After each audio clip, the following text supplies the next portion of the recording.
सद्गुरुदेव तन को जोगी सब करे मन को विरला कोई के तन को जोगी सब करे मन को विरला कोई सब सिद्धि सहजे पाहिए जब मन जोगी हुए એટલે આપણે કબીર સાહેબ એ લોકો હતા એ લોકોની સાખીમાં એવું કહેતા કે જે શરીર છે એને જોગી કરવા વાળા તો બહુ બધા છે કે તન કો જોગી સબ કરે કે મન કો વિરલા કોઈ જે મનને જ્યારે જોગ પહેરવાની વાત આવે ત્યારે કોક એવા વિરલા હોય કે જે વસ્તુ કરીએ કે સબ સિદ્ધિ સહજે પાવીએ કે વિશ્વની જેટલી અષ્ટ સિદ્ધિ છે જે નવ નીતિ છે એ બધું આરામથી વ્યક્તિને મળી જાય છે કે સબ સિદ્ધિ સહજે પાવીએ જબ મન જોગી કે જ્યારે વ્યક્તિનું જે મન છે આ એક વખત જોગી બની જાય પછી એવું થાય કે એને આખા વિશ્વની જેટલી અષ્ટ સિદ્ધિ નવ નિધિ છે ને તો આપણે ઓલા જેવું થઈ જશે કે પ્રભુ ઘણી વખત વાત કરતા એમ કહેતા હોય કે આપણે દુકાને ક્યારેક કોઈ વસ્તુ લેવા જઈએ અને દુકાને એ વસ્તુની કિંમત નક્કી થઈ જાય પછી જ્યારે સામેવાળો વ્યક્તિ આપણને બોક્સની અંદર કે ઠેલીની અંદર વસ્તુ આપે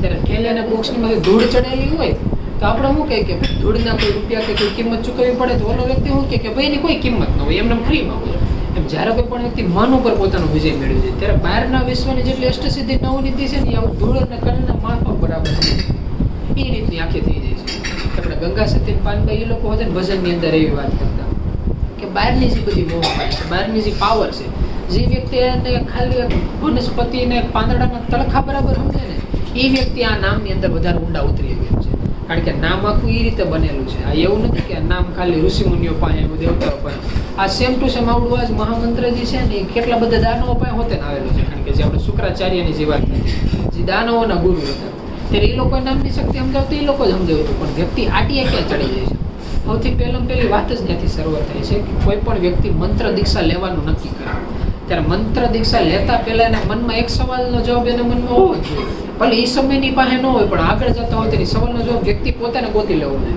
એ કયો સવાલ છે કે આપણે બધી મહેનત હુકામે કરીએ છીએ જે હુકામે છે ને એ વ્યક્તિને ખબર પડવી જોઈએ જે આપણે ઇંગ્લિશમાં ન કહે કે વાય અથવા તો ઘણી વખત ટીવી સિરિયલની અંદર ખાસ એવો ડાયલોગ હોતો છે કે what do you truly desire એનો મતલબ એમ થાય કે તમારે હકીકત શું જોતું છે આપણે કઈ વસ્તુ જોતી છે ને એ પહેલાં આપણા મનની અંદર ફિક્સ હોય પછી મંત્ર દીક્ષા પછી જે નામ હોય એ આપણે લીધું નહીં હોતું આપણે કહીએ છીએ કે ભાઈ આપણે નામ જોતું હતું આપણે દૂધ મારે તો માંગ્યું એટલે એ લોકો આપ્યું પણ હકીકત એવું હોતું નથી આખું એ રીતની ઘટના હોય કે સમયના આધારે કુદરત છે ને સાધકને નામ અપાવડાવે બાકી સાધકની પોતાની એવી કોઈ કેપેસિટી ન હોય ઓલા જેવું છે કે જેવી રીતે કોઈ નાનું બાળક હોય નાના બાળકને ભૂખ લાગે તો એના માતા કે પિતા હોય ને એને ખાવાનું ખવડાવે ઓલાને ખબર ન પડતી હોય કે ભાઈ આપણે ખાવાની જરૂર છે સમયને એ આખું મંત્ર એ રીતની વસ્તુ એટલે જે આપણે વાત કરતા તેવી રીતે ધારો કે કોઈ સાધકને મંત્ર દીક્ષા લેવાની ઈચ્છા થઈ ને એના હાથમાં મંત્ર દીક્ષા આવી ગઈ સૌથી પહેલાં એવું હોવું જોઈએ કે વ્યક્તિએ હુકામ લીધું ને એની ખબર હોય બધા વ્યક્તિનું જીવન અલગ અલગ બધા પોતપોતાના વિચારધારાના આધારે લેતા જેમ કે મારી જ વાત કરું તો હું જ્યારે મંત્ર દીક્ષા માંગી હતી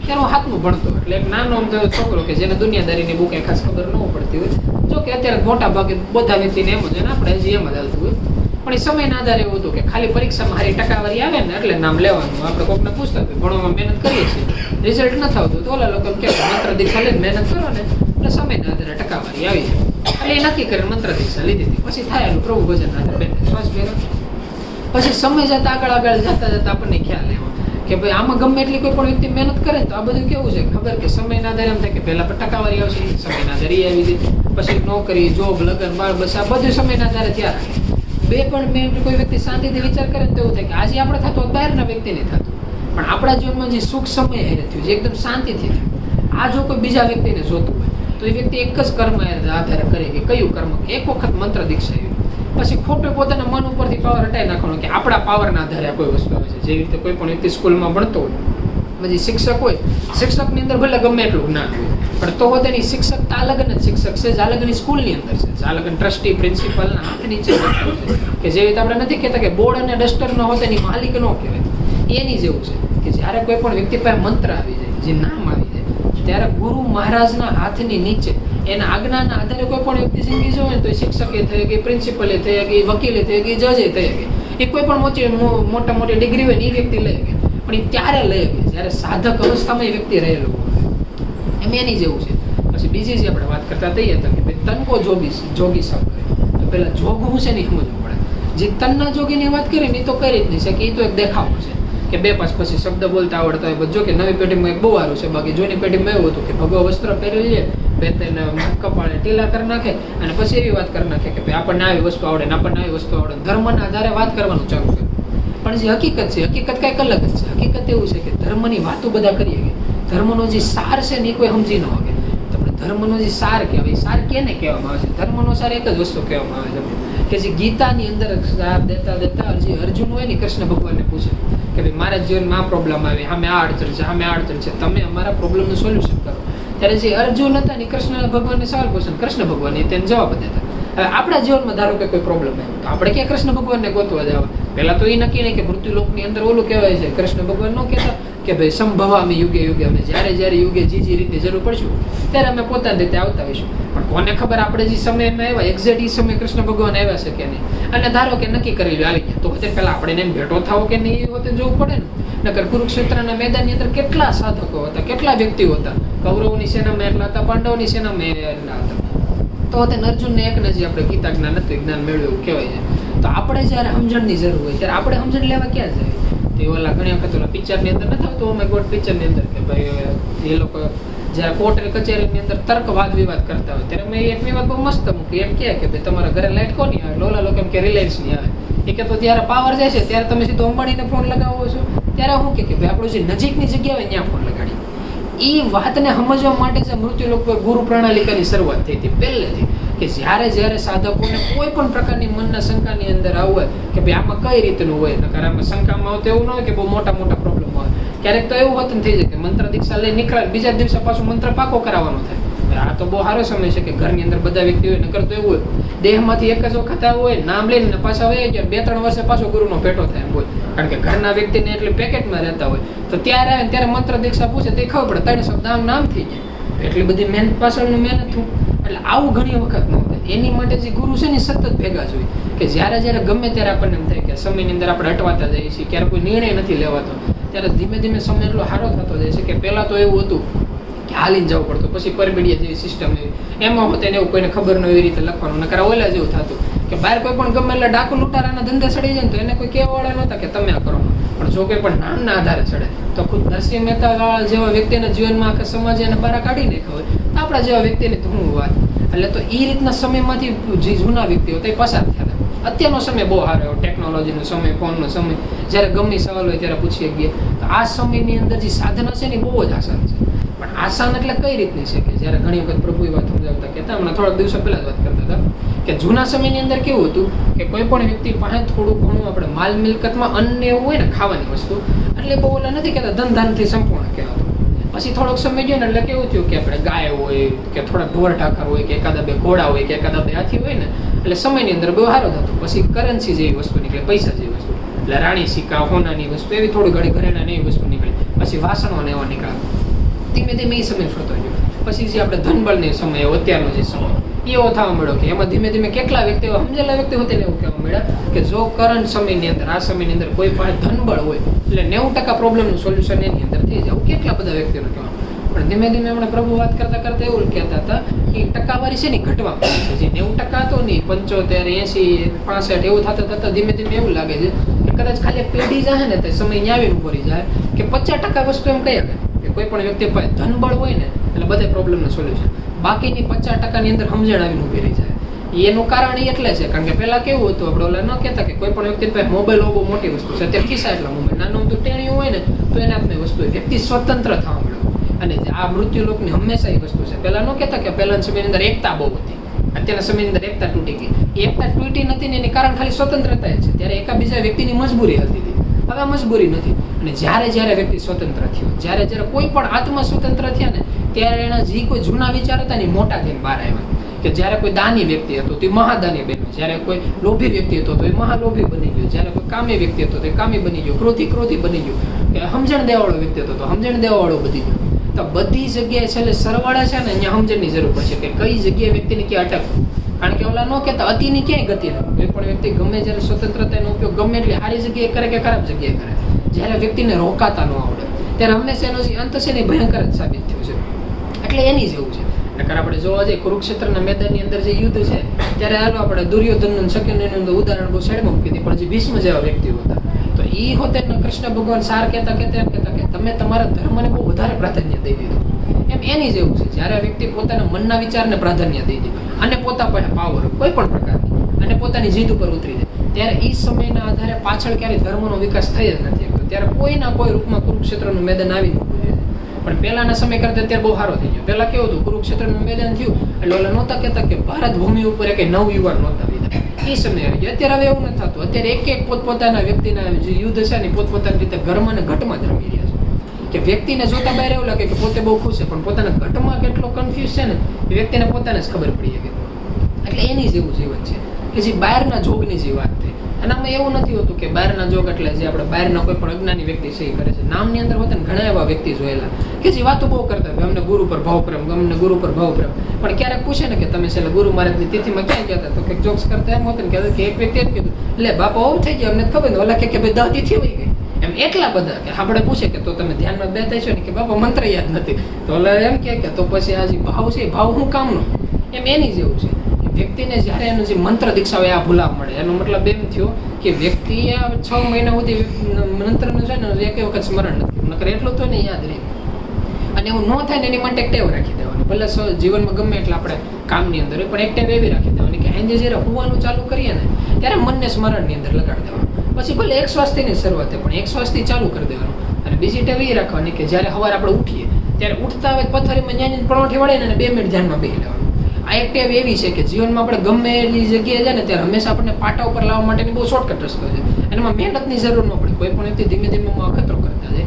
અને એમાં હોતે નામ તો એટલે હદુથી સુરક્ષા કવચ પાડેલું ઉભું રહે કે પ્રભુ વાત કરતા એમ કહેતા કે જો કોઈ પણ વ્યક્તિ હેંચે હોતી વખતે જો નામનું સ્મરણની કોશિશ કરતા જાય અને પછી કોશિશ કરતા કરતા ધીમે ધીમે એને નિંદર આવતી જાય, એ વાતને 6 મહિનાનો સમય વયો જાય. તો 6 મહિના પછી એવું થાય કે હેંચે વ્યક્તિ હોય ને તે કુદરતી સ્મરણ ચાલુ થઈ જાય. પછી એમને નિંદર આવી જાય. પછી આખી રાતે ગમે ત્યારે સપનું જોઈએ ને તો સપનાની અંદર એ વ્યક્તિ સ્મરણ કરતા હોય, અને રાતે નિંદર ઉડી જાય ને તો તેની વ્યક્તિ સ્મરણ કરતા હોય. તો આખો દિવસ સવારે 3 કલાકની મહેનત કરે ને ભલે મફતમાં 8 કલાક મળતી હોય તો એ લઈ લીધા જેવી છે. પણ એ વ્યક્તિ ત્યારે થઈ ગઈ. એ વ્યક્તિ નગર ગમે એટલી કોશિશ કરે ને શક્યતા લગન ન થાય કે લગન બહારના જે 24 કલાકનો કર્મ છે એ કર્મ એને સીધા કરવા પડે. આપણે કે કર્મ સીધા કઈ રીતે કરવા, તો કર્મ સીધાની શરૂઆત ત્યાંથી થાય. જે કોઈ પણ શાસ્ત્ર પુરાણ પણ જોઈ લો ને એમાં દેખાય કે આગળનું જીવ હોય જે આજનો હવાર હોય, આજના હવારથી કોઈ પણ વ્યક્તિનું તન મન કે ધનથી કોઈ પણ પ્રકારનું અહિત કરવાનું તો નહીં, વિચારવાનું નહીં. વિચાર ન કરીએ તો પછી એ થાય કે અહિત વિચારવું નહીં, તો સારો વિચાર કઈ રીતે કરો, તો હારામાં હારો વિચાર જ મનનું સ્મરણ કરવાનું. જ્યારે મંત્ર દીક્ષા યાદ આવે ને ત્યારે એનું સ્મરણ કરવા ચાલુ કરી દેવાનું. એ જે સ્મરણ છે ને એને હકીકત મનને જોગ પહેરાયો કહેવાય. બાકી બહારની જે એક્ટિંગ છે તો એ તો દુનિયા પહેલા યુગો થયા કરતા એવી છે, હજી કરે છે ને કરતા રહેવા લાગે. અને એના દુનિયામાં મજા આવે છે એટલે કરવા વાળે છે. આપણું જે જીવન છે, આપણું જીવન કેવું હોવું જોઈએ કે ઓલા ઘણી વખત વાત ન કરતા કે પ્રભુ જ્યારે મૃત્યુ લોકો પર આવે ત્યારે એ લોકો જે એનું મહામંડળ છે ને એ બનાવવાના છે, ધર્મની સ્થાપના કરવાના જ છે. કે એ જ્યારે એમ નક્કી કરે કે ભાઈ આપણે આ રીતનો આખો મહેલ ખડો કરવાનો એ કરવાના છે. ફરક એ નથી પડે કે મહેલની બનેલી ઈંટમાં આપણે કેટલું યોગદાન આપ્યું. કે જે રામ હતા ત્યારે આખે મોટો સેતુ બનાવ્યો હતો, ત્યારે ખિસકોલીએ કેટલો એની પાત્રતા ભજવી. એ ઓલા ખિસકોલીના કર્મની અંદર જમા થયું. પછી જ્યારે ખિસકોલી મૃત્યુ લોકમાં જેટલી વખત આવે એટલી વખત એને જ્યારે કર્મ કરતી હોય ત્યારે જ્યારે પ્રોબ્લેમ પડે ને પરમાત્માને આરાધના કરે ને પરમાત્મા એક સેકન્ડની અંદર આવી જાય છે ને એ ઓલા કર્મનું ફળ એ ખાય છે.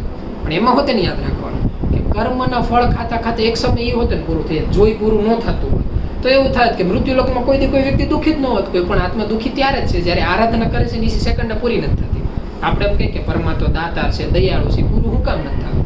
એ પૂરું એટલે નથી થતું કારણ કે ગમે ત્યારે ઓલા જેવું છે કે ધારો કે આપણે આપણી ઘરની બનાવેલી કોઈ વસ્તુ હોય ને એના મને કોઈ ગેમ હોય કે કોઈ કીબોર્ડ હોય કે નાના છોકરા અને આપણે એમ નક્કી કરે પહેલો આપણે જો કે સલાહ ન દેવાની, પણ ધારો કે નાના છોકરા છે ને કોઈ પણ કેરમની રમત છે કે ગંજી પત્તાની રમત છે, કોઈ પણ રમત રમે છે, આપણે રીતે પૈસાની જગ્યાએ એમને મોલે નથી કહેતા ખાવાની સિંગદાણા એમને વેચી દીધા, આપી દીધા, તમે તમારી રીતે રમો. રમતા એવું છે એક વ્યક્તિ હારવાનું ચાલુ છે તમે તમારી રીતે ઈચ્છા એમને 2-3 દાણા આપી દીધા, પછી આને દીધા, તો પછી ગેમનો કોઈ મતલબ ન રહ્યો. તો હજી ઓલા લોકોને રમવાની ઈચ્છા હતી એ જ કઈ પૂરી ન થાય. એમ એની જેવું થયું મૃત્યુલોકમાં જેટલા આત્માઓ છે ને ક્યારે કોઈ પરમાત્મા એને એમ નથી કીધું તમે જાઓ મૃત્યુલોક. એ થયું કેવું એને એમ ઈચ્છા થઈ કે હાલો મૃત્યુલોકમાં આપણી રીતે કંઈક કરીએ. કે આપણી રીતે કંઈક કરવા જતા એ લોકો આવ્યા. હવે આ લોકોએ કીધું કે અમને ઉગા અમારી મદદ કરો. એટલે આ લોકો એના તરફથી એકને મદદ કરી, બેને મદદ કરી. પછી ધીમે ધીમે એવું થવા મળ્યું ઓલા લોકો એની ઈચ્છાથી કર્મ જ એવા કરવા મળ્યા કે એને મદદ યાદી ન થતી. આપણે એમ કે એવું થોડું હોય ને એટલા બધા વ્યક્તિ આત્માઓ છે દુઃખી થાય છે, પરમાત્માને પોકાર તો કરે છે, તો આપણે કેમ એવું કેવું કે એને યાદ ન થતું? પણ આપણે શાંતિથી વિચાર કરો પરમાત્માની પોકાર કેવી હોય. એ જો કે આપણે હિન્દુ ધર્મની અંદર ક્યાંક એવું જોવા મળે કે આપણે શાસ્ત્ર પુરાણોમાં બીજા ધર્મની અંદર એ પોકાર બહુ વ્યવસ્થિત લખાયેલી છે કે આપણને ખાવાનું મળ્યું તો હે ભગવાન તમારો ધન્યવાદ છે, અમને ખાવા મળ્યું, સવારે ઉઠવા મળ્યું, પાણી મળ્યું, તો ધન્યવાદ છે. એને પ્રાર્થના કહેવામાં આવી છે, નહીં કે એ પ્રાર્થના કે અમારે કોઈ વસ્તુની જરૂર છે, પરમાત્મા આપો, પરમાત્મા આપો. ન કરી ઓલા જેવું થઈ જાય કે કર્મ છે ને એની જગ્યાએ પડ્યું રહે. એટલે આ જે વસ્તુ શીખવાડતા કહે છે કે તન કો જોગી સબ કરે, મન કો જોગી વિરલા કોઈ. એવી રીતે જે જીવન છે ને એને મનના જોગી બનાવો, જે મન છે ને એને સ્મરણમાં લગાડો. પછી આગળ પાછળનું શાંતિથી ભૂલી જવાનું. યુગો પહેલા હોતે દુનિયા હેલી રાખી હતી, યુગો પછી હોતે હેલી રાખી છે. અત્યારનો હાલનો શ્વાસ જો આપણે ભરી લીધો તો એની જેવું કાંઈ નથી. એ એક વસ્તુ કરવાની. અને નકર કઈ રીતનું ક્યારેક થઈ જાય, ક્યારેક વ્યક્તિ પોતાના મનથી એવું ઘડીને બેઠો હોય કે આ નીતિ નિયમો આ રીતના જોવાનું, આમ જ સારું કરવાનું, આનું આમ જ ખરાબ કરવાનું. એટલે એના આધારે પોતાની રીતે એવી જડતા પકડી જાય. એક વખત એક ઉદાહરણ તરીકે કેવું થાય, મૃત્યુલોકનો એક સાધક હોય, આ પોતાની રીતે શરીર છૂટે અને સ્વર્ગની અંદર જાય. આ ખાલી કાલ્પનિક કહાની છે, પણ સ્વર્ગની અંદર જાય એટલે ત્યાં જાય ને પોતાને એવી આશા કે ભાઈ હાલો સ્વર્ગની અંદર ગયા એટલે હવે તો અહીંયાસી છે ને કોઈ કામ ધંધો નથી, બસ શાંતિથી અપ્સરા હોય એની રીતે છે, ખાવાનું જે જરૂર પડે મળશે ને સારું વાતાવરણ છે. અને ત્યાં જાય ને ત્યાં તો એક વ્યક્તિ આવે ને કે બોલે કે આ રહ્યો તમારો કામકાજનો ડ્રેસ હોય, સ્કૂલ ડ્રેસ ન હોય એ રીતનો વર્કરનો ડ્રેસ પહેરાઈ જાય. આલ્યો ડ્રેસ પહેરી આલ્યો તમારે વસ્તુ, તમારે કામ કરવા જવાનું છે. કે સ્વર્ગમાં કામ કરવું પડે કે કરવું જ પડે, નકર અમે સ્વર્ગમાં બોલાવીએ શું કામ? એટલે અહીંયા બધાને કામ જ કરવું પડે. તમારે સવારે એટલા વાગે ઉઠી જાઓ ને એટલા વાગે સુધીનું કામ. આ કે મારે શું કામ છે કે તમે એક દિવસ કમો, તમને તમારા ડિવિઝનમાં હોપવામાં આવશે, ત્યાં જઈને જે કામ હોપે ને કામ કરે રાખવાનું. એટલે કે કેટલો ટાઈમ કામ કરવાની કે જા લગન ઈચ્છા હોય ત્યાં લગન એમ થાય કામ કરું છે ત્યાં લગન કરવાનું. જ્યારે તેમ થાય કે હવે આપણે ત્યાં કામ નહીં થાય તેથી મૃત્યુલોકમાં વહી જવાનું. ત્યાં જેમ બરોબર લાગે ને એમ જિંદગી જવાનું. ત્યાં સારા નબળા બધા કર્મોના ફળ મળે. એ કે તો અહીં કામ કરવાનો ફાયદો હોય કે અહીંયા ગેરંટી, અહીં તમારા હાથમાં મંત્ર દીક્ષા રહે, તમે જેટલો ટાઈમ આની અંદર રહેજો ત્યાં લગન પરમાત્માની નિકટમાં રહે. એટલે કે વાંધો નહીં. એટલે બીજા દિવસે ભાઈ આવે કે બોલો મારું કયા ડિવિઝનમાં વારો લેવો? એ કે તમારે છે ને યમરાજના ડિવિઝનમાં વારો લાગ્યો છે, એટલે તમે યમના દૂધ બન્યા છો. એટલે કે તમારે શું કામ હોય કે જો રોજ સવારે તમે ઉઠશો ને એટલે યમરાજ આવી છે ને એ એના મહેતાજીને કહે તમને આખી આખું લિસ્ટ દઈ દે ભાઈ એટલે આત્માઓ છે ને મૃત્યુલોકમાં જવાનું એ બધી આત્માઓનો જે શિરહરણ છે ઓલા નથી કહેતા એનું મૃતદેહ છે એમાંથી આત્મા નોખા કરીને વેખોટા પડે ને એટલે બધી લઈ આવવાના. આ તમારું કામ યમદૂતોનું કામ હજી કે મૃત્યુલોકમાં જે વ્યક્તિનો ટાઈમે વારો આવે ત્યારે એનું દેહ આ કે કાંઈ વાંધો નહીં, સાંભળવામાં થયેલું લાગે છે. એમાં થાય એવું પહેલી જ સવારમાં દિવસ થાય લિસ્ટ અનિવાર્ય પડે ને પહેલી જગ્યાએ જવાનું થાય કે આ જગ્યાએ જાઓ થાય એવું કર્મ સંજોગ એવા બને. આજે યમદૂત હોય ને મૃત્યુલોકમાં આવે, મૃત્યુલોકમાં આવીને જોવે ત્યાં સામે એક નારી હોય. હવે તરતો તરત એની ગર્ભાવસ્થા જે હોય એ પૂરું થયું હોય ને 3 બાળકનો જન્મ થયો.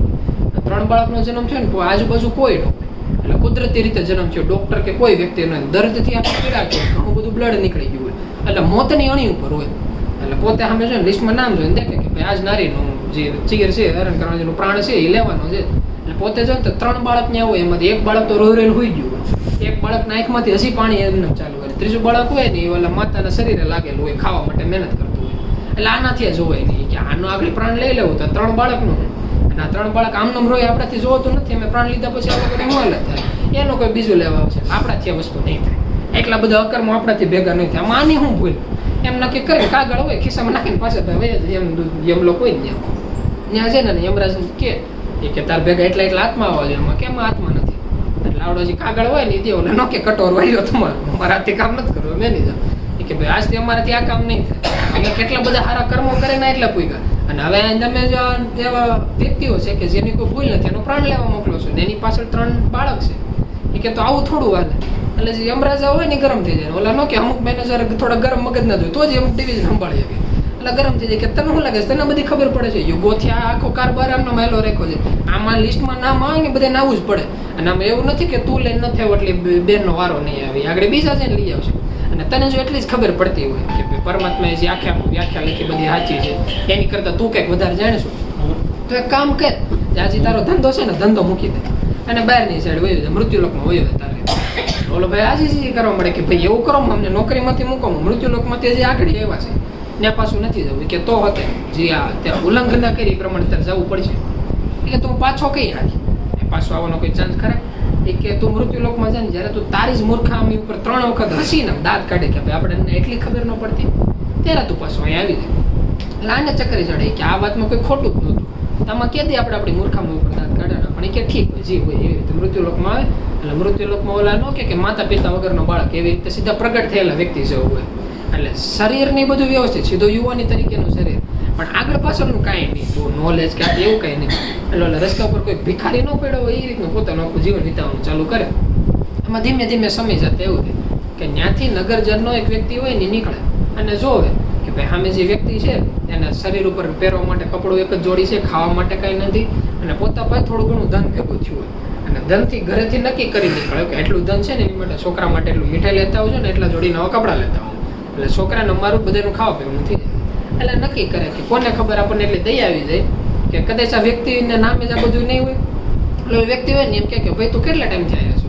એટલે ઓલા વ્યક્તિ એમ કે અમારું નક્કી ન હોય, જ્યારે અમને તો ઘર છૂટા કરે ત્યારે પૂગી જાય. લાગે તો કામ કરે મારે ભેગો હે, તારે કે કરવા માટે કામ તો છે નહીં કે નહીં, કાંઈ કામ નથી કે લે હું તને ખાવાનું આપું, કપડાં આપું, બધું આપીને એને ઘરે લઈ જાય, ઘરે માથાકૂટ કર ઘરના બધા વ્યક્તિ એ કે છોકરા વાટું લાવવાનું કીધું તો આને ક્યાં લઈને આવ્યો? એટલે ઓલા કે તો મને કુદરતી રીતે એવું થયું ને એટલે લઈને એટલે જો ઓલો વ્યક્તિ હોય ને પહેલી વખત માણસની મૂર્ખામી ઉપર દાંત કાઢે કે આ લોકોને ખબર નથી આ મૃત્યુલોકના નાના મોટા માણસો છે, આમ દેવ માનવાનો કેવો કે યમલોકમાંથી આવેલો વ્યક્તિ, એટલે એની જે સૂઝબૂઝ હોય છે સમજાણું ને બહુ વધારે બીજા વ્યક્તિઓ કરતા. એટલે કે આ લોકોને ખબર નથી કે આ લોકો જે કપડું મારી માથે નાખ્યું છે ને એના બદલામાં એને આખો ઢગલોનો ઠેર કરાવી દે. પણ કે કાંઈ વાંધો નહીં, અત્યારે તે લોકો સમજણથી ખાવાને બધું દે છે એટલે એ લોકો સ્વીકાર કરે. પછી જો ઓલો વ્યક્તિ હોય ને પૂછે કે એને કોઈ સારો ધંધો કે એવું કે વસ્તુ ખરી, એ કે એમાં એવું છે ગામના એક મોચી હતા, હવે વૃદ્ધ ઉંમર છે એને જવાનો સમય આવી ગયો છે, તો તમારે એવું ફાવતું હોય તો એક ધંધો એવો છે કે ઓલા નથી કહેતા કે હમણાંની ડિમાન્ડ છે કે બીજા કોઈ વ્યક્તિ એવા છે નહીં, તમે તમારે તે શીખો તો ફાયદો થાય. એટલે કે કાંઈ વાંધો નહીં, એટલે પોતાની તે જે કપડું ને એવું હોય એનાથી મોજી ને એવું હોય સીવાનું ચાલુ કરે, જે બૂટ હોય એ સીવાનું ચાલુ કરે, કે ચામડા ને એવું મળી જાય તો ચામડાથી બૂટ ને એવું સીવાનું ચાલુ કરે. તો ધીમે ધીમે આજુબાજુના ગામડાઓમાં સિટીમાં મોટા મોટા રાજ્યોમાં મેસેજ જવા મળે કે આ ગામની અંદર આવો એક વ્યક્તિ છે કે જે ક્યારે ઓલા સ્વર્ગમાંથી આવતા દેવતાઓનો સીવી કે ને એવા હારા બૂટ સીવી દે છે. એટલે કોઈ પણ વ્યક્તિ પોતાની રીતે કિંમત દેતા જાય, ના બને કે જોતું ને, એટલે ધીમે ધીમે ઓલા જે ઘરના સદસ્યો હોય ને એને દેવા ચાલુ કરે. એટલે ઓલા લોકો નગરના બહુ મોટા શેઠ બનવા મળે. એટલે ત્યારે પોતાના વ્યક્તિને પહેલી વખત એમ થાય કે ઘણી વખત આપણને એમ થતું આપણે કયા વ્યક્તિને મદદ કરીએ છીએ, કે ક્યારેક એમ છે આપણે કયા વ્યક્તિને હેરાન કરીએ છીએ, આપણને ખબર ન પડતી હોય કે સામેવાળા વ્યક્તિ કયા છે. એટલે આપણે ઘણી વખત ઓલા નહોતા શાસ્ત્રમાં કહેતા કે એમ કહેતા કે વસુદેવ કુટુંબકમ, કે ક્યારેક એમ કહેતા કે અતિથિ દેવો ભવ. એવું એટલે કહેતા કે મૃત્યુલોકની અંદર ક્યારેક પરમાત્મા ફરતા ફરતા આપણે દરબારની સામું આવી જાય ને તો એવું ન થાય કે આપણે એને કોઈ નોર્મલ વ્યક્તિ કે અવગણના કરી નાખીએ. અને આવું જ્યારે ઘનશ્યામ અવતાર વખતે જ્યારે હતું સ્વામિનારાયણ વખતે ત્યારે એવું થયું કે મોટા ભાગના તેજસ્વી આત્માઓ એક ભિક્ષુક તરીકે જ નીકળી ગયા હતા. ત્યારે એવું કહેવાય છે કે કેટલા વ્યક્તિએ ખાલી એને દાવા માટે એક ટકનું દાન દીધું હતું તો તેની એના કેટલી પેઢીઓ દર સુધી એ લોકો આર્થિક બળે પાછા નહોતા પડ્યા, કે આવું ક્યારે ન થઈ જાય. એટલે ઓલા કહે કે વિચાર વગર ક્યારે કોઈ વ્યક્તિ ઉપર ખોટો ક્રોધ નહીં કરી નાખવાનો, બસ ખાલી આ જમાંથી શીખે. પછી બીજો સમય જાય, ધીમે ધીમે સમય જાય એટલે જે ઓલો મેસેજ હોય ને નોખી નોખી જગ્યાએ ફરવાનું સારું થાય. ફરતા ફરતા એવું થાય કે એક જગ્યાથી બીજી જગ્યાએ, બીજી જગ્યાએ ત્રીજી જગ્યાએ, એમ કરતા કરતા એ સમયની અંદર જે ચક્રવર્તી રાજા હોય ન્યાય એના કાને સાંભળે કે આ એક ગામની અંદર એક એવો મોચી છે કે એ ગમે ત્યારે કોઈ પણ વસ્તુ ચામડું હાથમાં લઈને બૂટ સીવાનું ચાલુ કરે ને એટલે વિશ્વમાં કોઈ એવો વ્યક્તિ નથી કે જે એવા પગરખા બનાવી. એટલે પોતે નક્કી કરે કે ભાઈ આપણે વિશ્વના ચક્રવર્તી રાજા તો આપણે પહેરવેલી બધી વસ્તુ હારામારી હોવી જોઈએ. એટલે પોતાના સૈનિકો એને હુકમ આપે અને બહુ હારામારું જે ચામડું હોય ને ચામડું લાવી કે આખા વિશ્વની અંદર હારામારું ચામડું લઈ આવે. ઓલા લોકો ચામડું લાવે અને રાજા ખુદ પોતે જે વ્યક્તિ હોય ને એની પાસે જાય અને ત્યાં જઈને એમ કે જો છેલ્લું ચામડું છે આખા વિશ્વમાંથી મેં ગોતી લાવેલું છે ને આર્ય મારા પગ, બૂટનું માપ લઈ લે, તારે જેટલો સમય જોઈએ ને એટલો સમય માગી લે, પણ જોઈએ બૂટના માપમાં સેજે ફેરફાર ન થવો જોઈએ. આ રાજ્યના ચક્રવર્તી રાજા માટેના બૂટ છે. લાગે કાંઈ વાંધો નહીં, પોતે પોતાની રીતે જે માપતા લઈ લે અને પછી પોતાની રીતે બનાવવાનું ચાલુ કરે ને એમ કે આ કામ કરતા મારે 6 મહિના જેટલો સમય વયો જાય. રાજા કે કાંઈ વાંધો નહીં, જે રાજા હોય પોતાની રીતે નીકળી જાય. પછી ધીમે ધીમે 1 દિવસ 2 દિવસ 1 મહિનો 2 મહિના જાય, પણ થાય એવું છે ચામડું હોય ને ચામડું પોતાની રીતે માપથી બનાવે પણ ભેજ લાગે ને એના લીધે થોડું કુરમાઈ જાય, જે આકારવાની થોડોક નાનો થાય. અને વ્યક્તિ હોય ને પોતે ભોકે જાણે કે આટલા સમયથી આપણે ધંધામાં છે, અત્યારે કોઈ દિવસ ભૂલ નથી, ખબર નહીં આ રાજા આપણે યાર શું કરશું. એ કે જો કે આમ તો આપણે દેવ માણસ છે એટલે એટલું બધી બીક ન લાગે, પણ કુદરતી રીતે મનથી એમ થાય છે કે આમ તો નથી થઈ ગયું ને ત્યાં થાય એવું છે. છેલ્લો સમય હોય છે, છેલ્લો દિવસ હોય ને રાજાનો, એ રાજાનો આવવાનો સમય હોય ને એ દિવસે રાજાનો દેહાંત થાય. અને જેનો યુવરાજ હોય એ યુવરાજ ગાદી ઉપર બે, પછી એ યુવરાજ ને આવે ને તો ઓલું જે માપ હોય ને એક્ઝેક્ટ યુવરાજના પગના માપ બરોબર થાય. એટલે પોતેથી વિચાર કરે કે પરમાત્મા એના તરફથી જે કાંઈ લખાણ લખેલા હોય ને એમાં ક્યારે કોઈ ભૂલ જ નથી થતી. એ લોકો નક્કી કરે વ્યક્તિને એટલી સજા દે એટલે એટલી જ સજા આવે. અને એમાં તો શાસકોને કહેતા એમ કહેતા કે જે જમીન વાવેલી હોય એ નક્કી કરે કે ભાઈ આની અંદર એટલા દાણા થાવ જોઈએ, એટલે એમાંથી એક દાણો હોતો ને વધારે કે ઓછો નથી. એટલી પરમાત્માની કારીગરી છે કે વરસાદનું ટીપું વરસવાનું હોય ને એટલો મોટો વરસાદ થતો હોય તો એક ટીપું નક્કી કરેલું ત્યાં જ વરસે. અને એટલે જ આપણે જૂની સમયની અંદર એક એવી કહેવત છે કે દાને દાને પે લિખા હૈ ખાને વાલે કા નામ, કે દાણે દાણા ઉપર લખેલું એક વ્યક્તિ કોના મોઢાની અંદર જાય એમ એ રીતનો એ લોકોનો હિસાબ છે. એમાં ક્યારેક આપણને એમ લાગે કે આપણાથી આમ થઈ ગયું, હું કામ પરમાત્મા આપણે આરામ કરે છે, તો ખોટું બહુ મનમાં નહીં લેવાનું. ક્યારેક અલગ સમયની અંદર આપણાથી જ થઈ ગયેલા કોઈ આવા અકર્મ હોય, આપણે કેવી બલિહારી સમજવાની કે કોઈ પણ સમયની અંદર ખાલી એક નામ આપણા હાથમાં રહી ગયું, એના બધી વસ્તુનો કાફી છે. એ બે જગ્યાએ લાગુ પડે છે. કોઈ પણ ખરાબ સમય આવે કે કોઈ પણ બહુ સારો સમય આવી જાય, કારણ કે નામ એવું સુરક્ષા કવચ છે કે વિપરીત સમયની અંદર તો જરૂર પડે, પણ સારા સમયની અંદર એથી વધારે જરૂર પડે. સમજણ છે ને એ બહુ મોટી વસ્તુ છે. નકર વિશ્વમાં જેટલા રાક્ષસો થઈ ગયા, જો એ રાક્ષસો પાસે જે સમજણ હોવી જોઈએ, એ સમજણ સમય પાસે ન રહે, એટલે જ વ્યક્તિઓ રાક્ષસો થયા. આપણે એમ કેમ કે નામની અંદર સમજણ તો રાક્ષસ પાસે હોતે ના આવી, એની પાસે કેમ ન આવી? એની પાસે આવી એ રીતે નહીં કે આપણે 3-4 દિવસ પહેલા જે પ્રભુ વાત દેતા સમજણ દેતા હતા કે થાય કેવું કે કોઈ પણ તેની અંદર સ્થિર થાય એટલે એની અંદર એક જે આપણે અષ્ટસિદ્ધિ નવનિધિ કહીને જાગવાનું ચાલુ થાય. પછી જાગતા એવું થાય કે જેમ સ્થિરતા વધારે ને એમ એની પાવર વધે. વધતા એક સમય એવો આવી જાય જ્યારે પોતે પોતાના વ્યક્તિમાં ધારે એવું જીવન જીવી શકે. ધારવામાં એવું થાય ક્યારે કોઈ પણ વ્યક્તિનું સારું વિચારીએ કે ખરાબ એ વિચારીએ કે જ્યારે કોઈ પણ વ્યક્તિનું ખરાબ વિચારે છે ને ત્યારે એવું થાય કે એની પછીના જે નામના જે સ્મરણના શબ્દો હોય ને એની પાસે કપાત થાય કે વ્યક્તિને જે ધ્યાનમાં બેહવાનો સમય હોય એ ઓછો થતો જાય. એ ધ્યાનમાં બેહવાનો સમય ઘટાડે ને એની સાધના ઘટાડે. એટલે જ આપણે જે રાક્ષસોને છે ને એ આપણે નહોતા કહેતા કે કોઈ પણ જેવો અધર્મનો સમય હોય ને તો એક સમય પછી એક જ શરીરમાં એ લોકોનું પૂરું થઈ ગયું. એક સમયમાં પૂરું એટલે થાય છે કે દેવતાઓને એટલી પેઢી દર પેઢી વગેરેનું પૂરું એટલે નથી થતું, કારણ કે જે પાવર છે ને એ રિન્યુ થયા રાખે છે. નામ પોતાની એવી સુરક્ષા અને એ રીતે જ ગણતરી કરે કે કોઈ પણ સાધક છે એને સાધના કરવા માટે જે સમય આપ્યો, પુરુષાર્થ આપ્યો, શારીરિક શક્તિ આપી, ધન બળ આપ્યું, બુદ્ધિ બળ આપ્યું, આ બધું એવું આપ્યું, પછી એને નામનો ઉપયોગ કર્યો ને એની અંદર સાધના વધારી. સાધના વધારીને એને એટલે આ વધારવાની હતી કે મૃત્યુલોક ઉપર ધર્મની સ્થાપના થઈ, શાંતિ વધે. એ અધર્મ ફેલાય એટલે કુદરત નક્કી કરે આ ભાઈને એટલી વધથી વધારે નહીં દેવાનું, એટલે બીજી વખતે એને નામ એટલું જ મળે ને એટલી જ મહેનત કરી શકે. ત્રીજી વખતે પાછું વ્યક્તિ અધર્મના રસ્તે ચડે એટલે પાછું એને નામ કપાય, એ પાછું કપાય.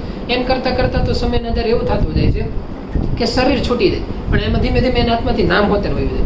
પાછું એને હરખું હાલવા ચાલુ કરવાનું, પાછું ધીમે ધીમે મંત્ર દીક્ષા આગળ આવતી જાય. એમ કરતાં વ્યક્તિએ સાપ સીડીની ખેલ એવી છે એવી ચડ્યા જ રાખીને ઉતરે જ રાખે. આમાંથી જો આપણે બહાર નીકળવાનું તો એક જ રસ્તા ઉપર આવી ગઈ કે ગમે ત્યારે એમ થાય, ક્યારેક મનની અંદર કોઈ સમજણ આવી ગઈ, ક્યારેક શરીર આવી ગયું, ક્યારેક ધન બળ આવી ગયું. એક જ વસ્તુ નિર્ણય કરવાની કે જેવી રીતે આપણે કોઈ સ્કૂલની અંદર જગતા શિક્ષક તરીકે કેમ જોબ કરતા હોય એની જેમ આ શરીરની અંદર આપણે ખાલી એક જોબ જ કરીએ છીએ. આત્મા અંદર બેઠો કામ જ કરે છે કે ઘરના સદસ્યોને જે વસ્તુ જરૂર પડે એ પૂરી પાડવાની, કોઈને સમજણની જરૂર પડે એ પૂરી પાડવાની. બાકી જોબ કરતા વ્યક્તિનો હાથમાં પકડેલો ચોખ્ખો તેને એના નામે નો હોય, એ વખતે પ્રિન્સિપલનો હોય કે ટ્રસ્ટીનો, એમ નક્કી કરવાના જે શરીર છે આમાંથી જે શબ્દો નીકળે છે, જે સમજણ છે, આ બધી પરમાત્માની દીધેલી છે. જ્યારે એની દીધેલી ગણી નક્કી કરશો એટલે કર્મના ફળ એમાંથી બધામાંથી બહાર આવી જાય. અને એને જે આપણે ગીતાની અંદર સાર નહોતા કહેતા એ જ સાર કહેવા માંગે છે કે કોઈ પણ કર્મ કરો પણ એનો જે બંધન છે ને બંધનમાં ન બંધાવો. એટલે જે બીજી કક્ષા હોય ત્યાં બીજી વખતે વ્યક્તિ દાંત કાઢે કે ભાઈ આમાંથી તો આવી ભૂલ થઈ ગઈ, પણ હવે એવું ધીમે ધીમે સમજાય છે કે પરમાત્માની જે વસ્તુ છે ને બહુ વ્યવસ્થિત છે. પછી પાછો પોતાનું જે કર્મ હોય એ રીતે ચાલુ કરે.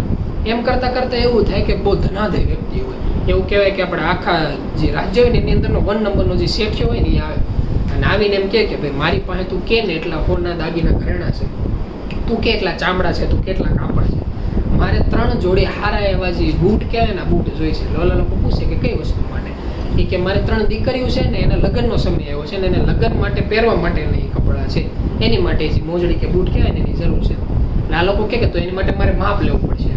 એટલે કે તો કયા સમય આવશે કે તમે કયો સમય છે? એટલે એ સમય જ્યારે ઓલી 3 છોકરીઓ આવે ને ત્યારે જોઈને વર્તી જાય કે જે સમયની શરૂઆતની અંદર જ્યારે ઓલી નારીની પાસે 3 દીકરીઓ પડી હતી ને એની 3 છોકરીઓ. એટલે પૂછે કે તમારી છોકરીઓ નથી ને કે મારી નથી, કે તો આ ક્યાંથી મળ્યું? એ કે એમાં એવું તો અમારો જે સમય હતો ને ભવિષ્યમાં ભૂતકાળની અંદર બહુ ખરાબ સમય હતો. એમાં એક વખત હું કામેથી આવતો હતો ને મેં આ 3 છોકરીઓને જોઈ ગઈ, ત્યારે એમ થયું કે આનું તો કોઈ નથી, લોને આપણે મારા ઘરે લઈ જઈએ. એવી રીતે ઘરે લઈને લઈ ગયો ને ત્યારથી મારો સમય ફરી ગયો. સમય કુદરતના આધારે એવો ફરી ગયો કે એવું મને લાગ્યું કે આપણા કિસ્મતમાં ધનબળ હતું જ નહીં, આ તો 3 દીકરીઓના કિસ્મતમાં હતું. એટલે પરમાત્મા આપણામાંથી વાયા થયું કરાવ્યું. એટલે એને લીધે હું એમ ગણું છું કે જે કહે છે ને આ લોકોનું છે, એટલે એની માટે બનાવેલું છે. અને એના મનની અંદર લાઈટ થાય કે જો ઓલી નારી જીવંત રહી હોત તો એવું થયું હોત કે 3ની કિસ્મતની અંદર જે સારા દિવસો છે ને સારા દિવસો જ ના આવી. એટલે ક્યારેક જીવનમાં આવેલું દુઃખ હોત ભવિષ્યના બહુ મોટું સુખનું કારણ થઈ શકે. એ વસ્તુ સમજે ને ત્યારે ત્રીજી વખતે પોતાના મનમાં દાંત કાઢે કે આપણે કેટલા હદ સુધી મૂર્ખ હોઈએ. જ્યારે વ્યક્તિને એટલો ખ્યાલ આવી જાય ને કે ભાઈ આપણને કંઈ ખ્યાલ જ નથી આવતો, તો કોને ખ્યાલ આવે છે? ખાલી 6 શબ્દને ખ્યાલ આવે છે. આ સ્મરણના આધારે હાલો. પરમાત્માની યોજના એટલી અટળ છે અને એવું નથી કે અત્યારે કોઈ લોકો પ્લાન કરીને બેઠા હોય. તો ઓલા જેવું છે કે કોઈ પણ એક સારું પિક્ચર બનાવવાનું હોય ને તો તેને ડાયરેક્ટર પહેલાં આખી સ્ટોરી કમ્પ્લીટ કરી નાખે. A to Z સ્ટોરી એક ડાયલોગ કમ્પ્લીટ કરીને 3 સમજેલા વ્યક્તિને બધાને કમ્પ્લીટ કરી નાખે. પછી તો એ લોકો કાસ્ટ નક્કી કરે કે કયો હીરો રાખો, કયો હિરોઈન રાખીને માથે શૂટ કયું થાય, એ ટુ ઝેડ બધી નક્કી કરીને પછી સેટ થાય, પછી એક્ટિંગ કરવાની ચાલુ થાય. તો એટલી મોટી દુનિયાને ક્યારે એવો વિચાર કર્યો કે પરમાત્મા મૃત્યુ લોકો પર આવતો તો કઈ જોયા વિચાર વગેરે આવી જતા છે. એ લોકો એક એક કણની ગણતરી કરીને હેલા હોય, બધો પ્લાન કમ્પ્લીટ કરીને પછી મૃત્યુ લોકમાં તેજસ્વી આત્માને હેરે બધા એવા હોય. પછી ખાલી ક્યારેક કોઈ રાવણને એમ રહી જાય છે કે આપણે આમ કરી નાખ્યું, ક્યારેક એવું થઈ કે કોઈ સમજેલા વ્યક્તિને હોત એને એમ વેમ રહી જાય કે આ તો આપણે હતા એટલે આમ થયું. નકર આવું ન થાય. એ હકીકત બધા વ્યક્તિના વેમ જ છે. એટલે જ સમયના આધારે ઓલા કહે છે કે વ્યક્તિના જીવનની અંદર અભિમાન ત્યારે જ આવે છે જ્યારે એને એવું થાય છે કે આપણે શરીરમાં કે મનની અંદર કોઈ બળ હતું, અને અભિમાન હોત ને એટલે થાય છે કે એને પાવરની ખબર પડી. નકર હકીકત પાવર આખું એ રીતનું હોવું જોઈએ કે આપણે પરમાત્મા પાસે નથી કહેતા કે જેવી રીતે ટીવીનો કોઈ રિમોટ હોય, ટીવીના રિમોટની અંદર હોય 100% એવી પાવર કે કઈ ચેનલ કરવી, કેટલું વોલ્યુમ વધારવો, કેટલું વોલ્યુમ ઘટાડવો, ટીવી ચાલુ કરવી, બંધ કરવી, પણ એ પોતા તરફથી કાંઈ ન કરે. એ ટીવીના રિમોટ જેને હાથમાં હોય ને એની જેવું કરે. કે ઘણી વખત કોઈ વ્યક્તિઓ પૂછે હોત કે કુરુક્ષેત્રના મેદાનની અંદર સૌથી સારામાં સારું પાત્રતા કઈ, કે આપણે એક્ટિંગ કરવાની કીધી હોય તો કયું એવું પાત્રતા છે કે જ્યાં આપણે એક્ટિંગ કરી શકીએ. ત્યારે કોઈ સમજેલા વ્યક્તિએ વાત કરી દીધી હતી કે હજી કુરુક્ષેત્રના મેદાનની અંદર કૃષ્ણ ભગવાનજી રથ હાંકતા હતા, રથના જે ઘોડા હતા ને એ બનવાનો મોકો મળે તો એ બેના જેવું છે કે લગામ તો પરમાત્માના હાથમાં છે, એની જેવું છે કે સારો પક્ષ નબળો પક્ષ એ બધું સાઈડમાં મૂકી દેવાનું, ઓલા લોકો પડચ મારે અને આપણે હાલતા થઈ જઈએ. જ્યારે એટલી શરીરની તૈયારી હોય ત્યારે સમજી લેવાનું કે હવે વિશ્વની અંદર આપણે કઈ લેવાની જરૂર જ નથી. જે મોક્ષ છે ને એને શરીરમાં મળી ગયેલો છે. નકર મર્યા પછીનો જે મોક્ષ છે, જ્યારે શરીરમાંથી જે આત્મા છૂટો થાય એ મોક્ષ છે, એ મોક્ષ ખાલી એમ જ થઈ રહેવાનો છે. કારણ કે જો એમ જ મોક્ષ મળતો હોય તો કેટલા શરીરો આવીને વહી ગયા. તો વ્યક્તિને મોક્ષ મળી જવો જોઈએ. જે વ્યક્તિને જીવતા મોક્ષ લેતા હોય એ એવો મોક્ષ છે કે કર્મ એની રીતે રાખે, ફરજ એની રીતે નિભાવ્યા રાખે. અને એટલે જ એમ કહેવાય છે કે આપણે અત્યાર સુધી હજી નથી શીખ્યા. ક્યારેક એવો વેમ રહી જતો હોય કે મૃત્યુ લોકમાં આગળના શરીરોમાં એટલું કરી નાખ્યું ને એટલું કરી નાખ્યું, એટલું નામ આત્મા મહેનત કરી લીધી. જો એટલી બધી મહેનત કરેલી હોત ને તો આપણી અંદર એટલો આત્મવિશ્વાસ હોત કે મૃત્યુ લોકમાં પરમાત્મા હોય કે ન આપણે આવી જાય. આપણી અંદર જે એટલો આત્મવિશ્વાસ નથી, પ્રભુ હોય તો જ આપણે ભેગા આવીએ. નકર સેજે એવો રિસ્ક ન લઈએ. એટલે આપણે શું કામ કરીએ છીએ? આપણને ખબર છે કે સેજે અહીંથી એક ડગલો આગળ એલા ને ભૂલા પડી જવાના છે. એ શું કામ થાય છે?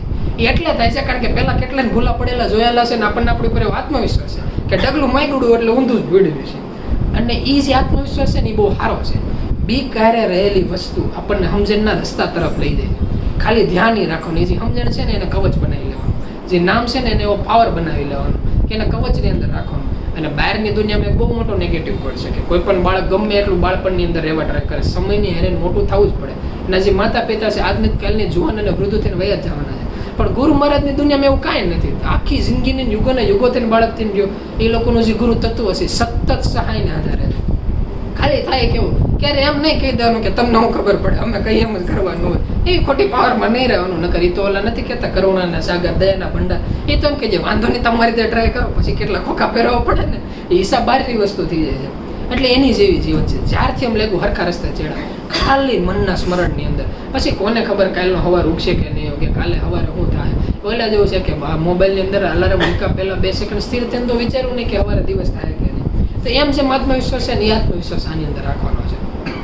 એટલે આપણે એમ કહેતા કે ખાલી કોઈ પણ વ્યક્તિ મનના જોગી થાય તો જે બહારની જે મોહમાયા છે એમાં કોઈ વ્યક્તિને કંઈ કરવાની જરૂર નથી.